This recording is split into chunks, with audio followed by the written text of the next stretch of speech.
Tadi malam, Gaza kembali diguncang oleh rentetan ledakan yang tak berkesudahan.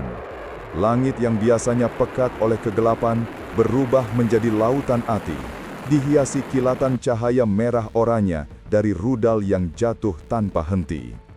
Israel melancarkan bombardir besar-besaran, menewaskan puluhan warga sipil hanya dalam hitungan jam. Bangunan-bangunan luluh lantak menjadi puing-puing, debu mengepul menutupi udara, dan jeritan orang-orang yang kehilangan keluarga menambah nuansa mencekam. Bagi banyak warga, malam tersebut bukan sekadar malam panjang, tetapi neraka terbuka di depan mata mereka. Ledakan demi ledakan terdengar bak dentuman guntur, membuat tanah bergetar di bawah kaki. Anak-anak menangis, para ibu berteriak mencari keluarganya, sementara sirene ambulans meraung mencoba menembus kekacauan. Tidak ada sudut kota yang aman, rudal menghantam perumahan padat penduduk, pasar tradisional, hingga sekolah yang mestinya menjadi tempat berlindung. Saksi mata melaporkan, jet-jet tempur Israel terbang rendah, melepaskan rudal seolah-olah sedang melakukan pertunjukan kejam di langit malam. Namun, ini bukan film perang Hollywood, ini tragedi nyata. Dunia internasional segera terkejut. Media global menyorot Gaza, memperlihatkan gambar mengerikan dari kota yang terbakar. Banyak pihak menilai langkah Israel terlalu nekat, apalagi dilakukan di tengah tensi regional yang sudah memanas. Komentator politik di televisi-televisi Arab menyindir pedas, mengatakan seakan-akan Israel sedang mengikuti audisi untuk menjadi penjahat utama dalam film perang modern. Namun sayangnya, ini bukan skenario fiksi, ini darah nyata yang mengalir di jalan-jalan Gaza. Israel menyebut operasi ini sebagai langkah pertahanan diri.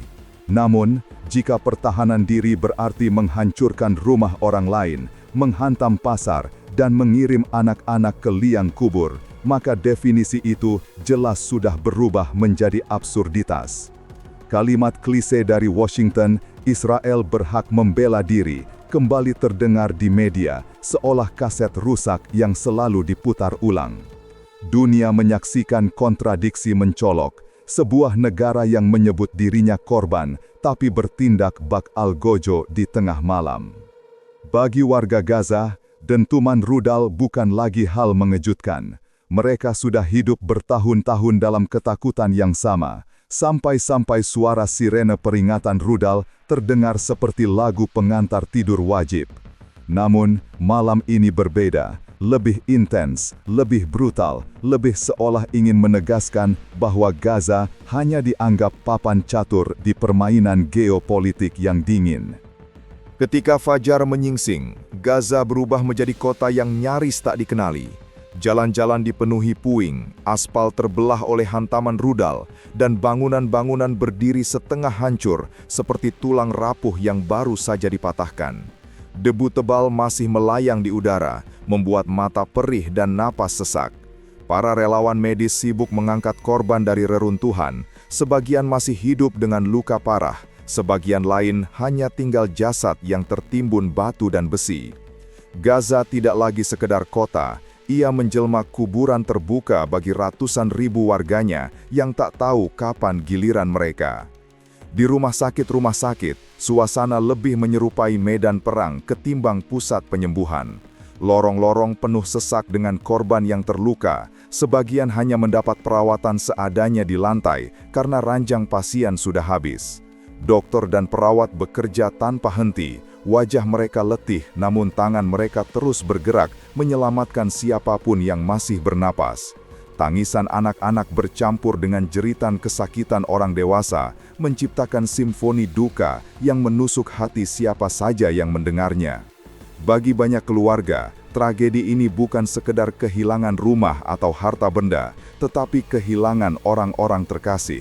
Seorang ibu terlihat memeluk jasad anaknya yang terbungkus kain putih, menolak melepaskan meski para relawan memintanya. Di sudut lain, seorang ayah duduk terpaku di atas puing rumahnya, menatap kosong seolah jiwanya ikut terkubur bersama keluarganya. Potret-potret inilah yang menjadi wajah nyata dari kata kolateral yang sering dijadikan dalih oleh para politisi di luar sana. Di jalanan Gaza, anak-anak berkeliaran tanpa arah, sebagian mencari orang tua mereka yang hilang, sebagian lain hanya terduduk menatap kosong. Trauma psikologis membekas lebih dalam daripada luka fisik. Para psikolog internasional yang pernah masuk ke Gaza tahu betul bahwa satu generasi di sana tumbuh dengan ingatan tentang ledakan, suara sirene, dan kehilangan. Gaza sedang mencetak generasi yang lebih mengenal suara jet tempur daripada tawa masa kecil. Kehidupan sehari-hari runtuh bersama bangunan-bangunan itu. Pasar tradisional yang biasanya ramai, kini hanya menyisakan meja-meja besi terbalik dan sisa buah yang berserakan, bercampur dengan debu dan darah. Sekolah-sekolah yang semestinya menjadi tempat belajar, kini berubah menjadi pusat pengungsian, dengan ratusan orang berdesakan di ruangan sempit. Para guru yang dulu mengajar, kini menjadi relawan distribusi makanan dan obat-obatan seadanya. Gaza bukan hanya kehilangan nyawa, tetapi juga masa depan. Dunia menyaksikan semua ini melalui layar kaca. Kamera-kamera televisi internasional menyorot penderitaan manusia yang begitu telanjang. Namun bagi warga Gaza, sorotan itu terasa hampa, karena bantuan nyata jarang datang, sementara penderitaan terus berlangsung. Seorang warga berkata lirih kepada wartawan, "Kami hanya tontonan dunia." Mereka menonton, mereka menangis, lalu mereka tidur nyenyak di tempat yang aman. Sementara kami tidur di bawah langit penuh rudal. Ledakan di Gaza tidak hanya mengguncang tanah Palestina, tetapi juga mengguncang meja-meja kekuasaan di seluruh Timur Tengah. Dari Teheran hingga Kairo, dari Damaskus hingga Beirut, gelombang kemarahan menggelegar. Media-media lokal di dunia Arab ramai menyiarkan kecaman, menyebut Israel sebagai biang keladi ketidakstabilan kawasan. Narasi yang muncul hampir seragam. Serangan ini bukan sekadar operasi militer, melainkan bentuk arogansi yang bisa menyalakan api besar di kawasan yang sudah rapuh. Iran menjadi negara yang paling vokal. Pemerintah di Teheran menegaskan bahwa kesabaran mereka telah habis, dan serangan Israel kali ini adalah garis merah yang tidak boleh dilewati. Pasukan elit Garda Revolusi dilaporkan sudah berada dalam siaga penuh. Media Iran bahkan menampilkan cuplikan latihan militer mereka, seolah ingin mengirim pesan bahwa bila Israel tidak berhenti, tangan mereka siap terulur langsung ke medan perang. Dunia mulai bertanya-tanya, apakah Gaza hanya prolog dari konfrontasi regional yang lebih besar? Mesir yang berbatasan langsung dengan Gaza mengambil langkah lebih berani. Selama ini, Kairo lebih dikenal dengan peran diplomatiknya, mencoba menjadi penengah dalam konflik Palestina-Israel. Namun kali ini, laporan menyebutkan militer Mesir melancarkan serangan balasan terbatas ke pos pertahanan Israel di sekitar Gaza. Serangan itu menewaskan seorang komandan Israel. Bagi banyak analis, ini adalah pesan keras bahwa Mesir tidak lagi sekadar berbicara, melainkan siap bertindak. Suriah, Yaman, dan Lebanon ikut bersuara lantang. Hizbullah di Lebanon mengisyaratkan bahwa mereka siap ikut campur jika Israel terus melanjutkan agresinya. Dari Damaskus, pemerintah Suriah menegaskan solidaritasnya, meskipun mereka masih disibukkan dengan konflik internal. Di Yaman, kelompok bersenjata yang berafiliasi dengan Iran menyatakan kesiapan mereka untuk meluncurkan serangan jarak jauh. Semua ini membuat Israel semakin dikelilingi oleh ancaman nyata, bukan sekadar kecaman diplomatik. Sementara itu, di Washington, Amerika Serikat kembali memainkan peran klasiknya, menjadi tameng diplomatik Israel. Gedung Putih menyuarakan pernyataan standar, Israel berhak membela diri. Namun bagi dunia Arab, kalimat itu sudah kehilangan makna. Mereka melihat Amerika bukan lagi sebagai mediator, melainkan sebagai bagian dari masalah. Setiap kata dari Washington terdengar seperti dukungan terang-terangan untuk agresi, bukan ajakan damai. Uni Eropa pun tampak terpecah. Sebagian negara menekankan pentingnya Israel menahan diri, sementara lainnya berdiri di belakang Tel Aviv dengan alasan keamanan. Namun suara mereka tenggelam dalam dominasi Amerika. Di PBB, harapan akan resolusi kembali sirna karena veto yang berulang. Dunia Arab semakin frustrasi melihat lembaga internasional tak lebih dari panggung retorika tanpa kekuatan nyata. Reaksi keras ini menandakan bahwa konflik tidak lagi berada di level Gaza semata. Ia sudah berubah menjadi isu kawasan, bahkan global. Setiap langkah Israel kini diperhatikan, setiap bom yang dijatuhkan berpotensi menggerakkan roda mesin perang di banyak negara. Timur Tengah bagaikan tong mesiu yang siap meledak kapan saja, dan Gaza hanyalah percikan api yang memantik semuanya. Langkah Mesir menyerang pos pertahanan Israel di sekitar Gaza menjadi titik balik besar dalam konflik ini. Selama bertahun-tahun, Kairo dikenal sebagai mediator, penjaga stabilitas, dan jembatan diplomasi antara Palestina dan Israel. Namun, serangan terbatas yang menewaskan seorang komandan militer Israel menunjukkan bahwa kesabaran Mesir telah habis. Pesan Kairo jelas, ada batas yang tidak boleh dilanggar, dan jika Palestina terus dibantai, Mesir siap turun langsung ke medan tempur. Respons publik Arab terhadap langkah Mesir ini meledak bak api yang disiram bensin. Di Kairo, ribuan warga turun ke jalan, melambaikan bendera Palestina dan Mesir, sambil meneriakkan slogan solidaritas.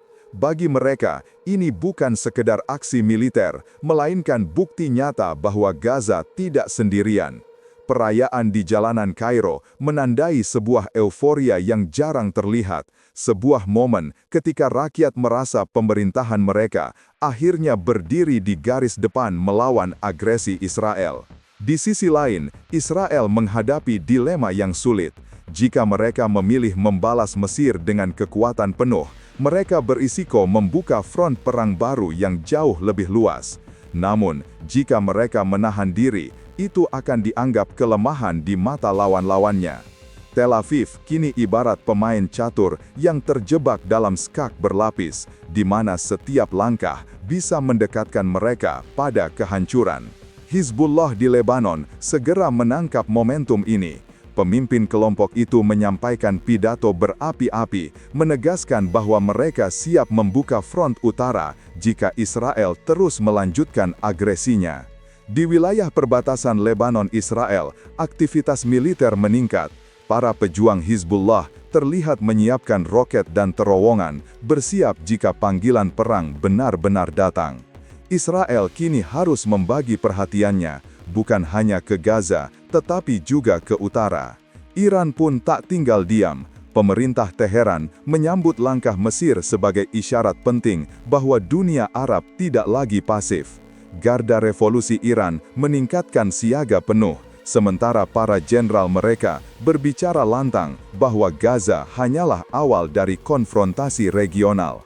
Iran memproyeksikan diri sebagai garda pelindung perlawanan dengan jaringan sekutu dari Irak, Suriah, Lebanon, hingga Yaman siap digerakkan.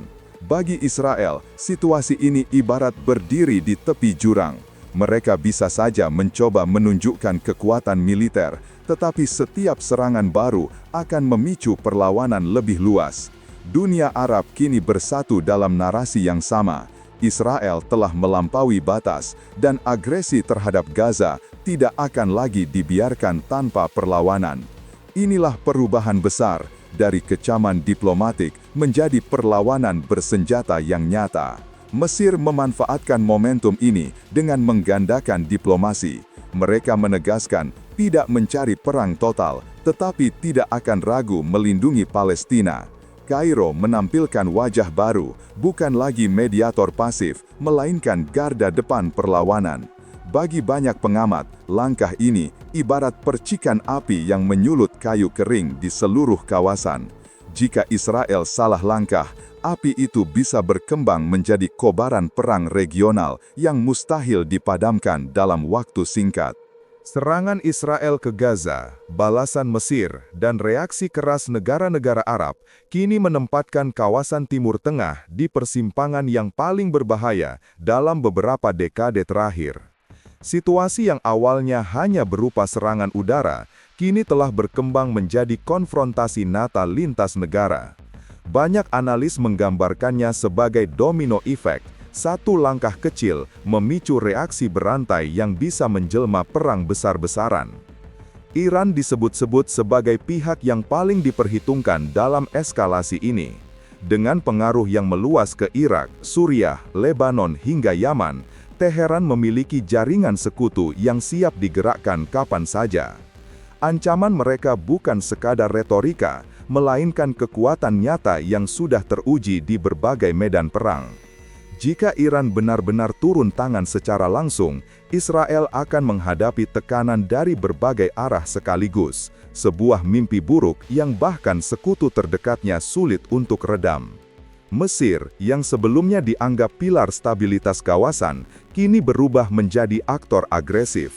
Tindakan militer mereka membuktikan bahwa dukungan terhadap Palestina tidak lagi sebatas kata-kata. Banyak pengamat menilai, langkah Mesir ini bisa memicu solidaritas militer di dunia Arab. Jika Kairo berani melawan, maka negara lain bisa terdorong melakukan hal serupa. Sebuah front Arab baru mungkin lahir dari reruntuhan Gaza. Sementara itu, Amerika Serikat kembali menjadi sorotan tajam. Dukungan tanpa syarat mereka terhadap Israel dianggap sebagai bahan bakar yang memperbesar krisis.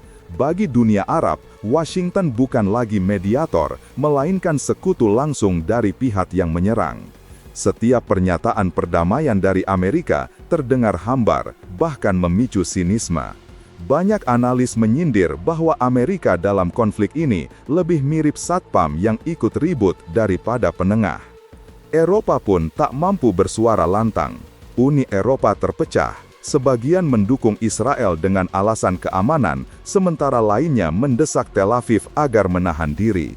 Namun suara mereka tenggelam oleh dominasi Amerika dan ketegasan negara-negara Timur Tengah.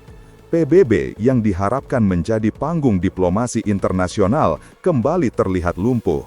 Resolusi demi resolusi kandas, terbentur veto yang sama. Dunia semakin sinis melihat lembaga itu hanya sebagai forum retorika tanpa daya.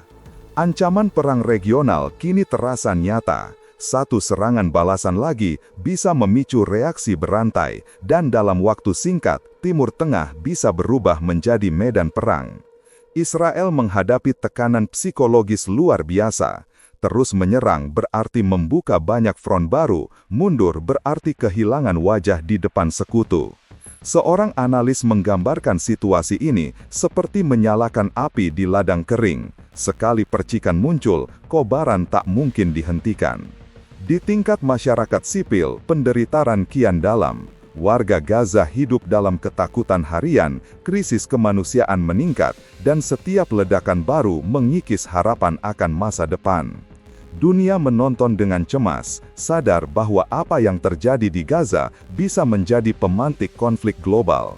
Pertanyaan besar pun menggantung, apakah krisis ini akan berakhir di meja diplomasi, ataukah akan menjadi awal dari konfrontasi besar yang mengguncang dunia? Kesimpulannya, konflik Israel-Gaza kali ini bukan sekadar soal serangan dan balasan. Ini adalah ujian geopolitik yang mempertaruhkan kredibilitas diplomasi internasional, stabilitas regional, dan masa depan di Timur Tengah. Dunia kini berada di persimpangan, memilih jalan perdamaian yang rapuh atau terjerumus ke jurang perang besar yang bisa mengubah peta politik global. Gaza, yang dulu dianggap titik kecil di peta, kini menjadi pusat perhatian dunia. Sebuah bara kecil yang berpotensi menyalakan api raksasa.